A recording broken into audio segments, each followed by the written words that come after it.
ಐಕ್ಯ ಅಂತ. ಸೊ ಅಲ್ಲಿ 150 ಜನರ, ನೀವು ಇಲ್ಲಿ 5 ಜನ, ಅಲ್ಲಿ ಅಷ್ಟು ಜನ ಬರ್ತಾರೆ. ಇವ್ರದ್ದೊಂದು ಮಲ್ಲೇಶ್ವರದಲ್ಲಿ ಯಾವಾಗಲೂ ಪ್ರೋಗ್ರಾಮ್ ನಡೀತಾ ಇರುತ್ತೆ. ಸೊ ಅದ್ರ ಬಗ್ಗೆ ಹೆಚ್ಚಿನ ನೀವು ಹೇಳಬೇಕು ಅಂತ ಕೇಳ್ಕೊತೀನಿ. ಯಾಕಂದ್ರೆ ಅದು ನಿಮ್ಮ ಸಂಸ್ಥೆ ಆಗಿರೋ, ಐಕ್ಯ ಅನ್ನೋದು ನಿಮ್ಮ ಸಂಗೀತ ಸಂಸ್ಥೆ ಆಗಿರೋದ್ರಿಂದ ಅದ್ರ ಬಗ್ಗೆ ನೀವು ಸ್ವಲ್ಪ ಹೇಳಬೇಕು ಅಂತ ಕೇಳ್ಕೊತೀನಿ. ನಮ್ಮ FFE ತಂಡದ ಪರವಾಗಿ ಧನ್ಯವಾದಗಳು. ಮಧು ಮತ್ತು ತಂಡದವರು ಮಲ್ಲೇಶ್ವರಮಲ್ಲಿ ಗಾಂಧಿ ಭವನದಲ್ಲಿ ಮತ್ತು ಶುಕ್ರ ಆಡಿಟೋರಿಯಮಲ್ಲಿ ಪ್ರತಿ ತಿಂಗಳಿಗೊಮ್ಮೆ ಒಂದು ಕಾರ್ಯಕ್ರಮ ಮಾಡ್ತಾರೆ. 4 hours ಕಾರ್ಯಕ್ರಮ ಇಟ್ಕೋತಾರೆ.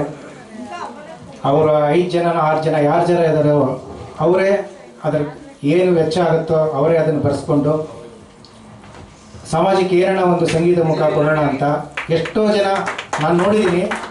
ಶುಕ್ರ ಆಡಿಟೋರಿಯಂ ತುಂಬೋಗ್ಬಿಟ್ಟಿರುತ್ತೆ. ಆ ಶುಕ್ರ ಆಡಿಟೋರಿಯಂ ತುಂಬೋದಂದರೆ ತುಂಬ ಕಷ್ಟ.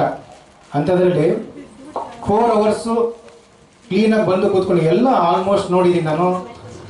100 ಜನ ಬಂದಿದ್ದಾರೆ. ಅದರಲ್ಲಿ 80 ಜನ ಆಲ್ಮೋಸ್ಟ್ 65 ಏಜ್ ಇರೋರೆ ಎಲ್ಲರೂ ಬಂದು 3 to 4 hours ಕಾರ್ಯಕ್ರಮನ ಸಂಗೀತನ ಆಲಿಸಿ ಹೋಗ್ತಾರೆ. ಅಂದರೆ ಅವ್ರಿಗೆಲ್ಲನೂ ಮನಸ್ಸಿಗೆ ಎಷ್ಟು ನೆಮ್ಮದಿ ಸಿಗ್ಬೋದು ಆಲಿಸೋಕ್ಕೆ, ಹಾಡು ಕೇಳಿದ್ರೆ.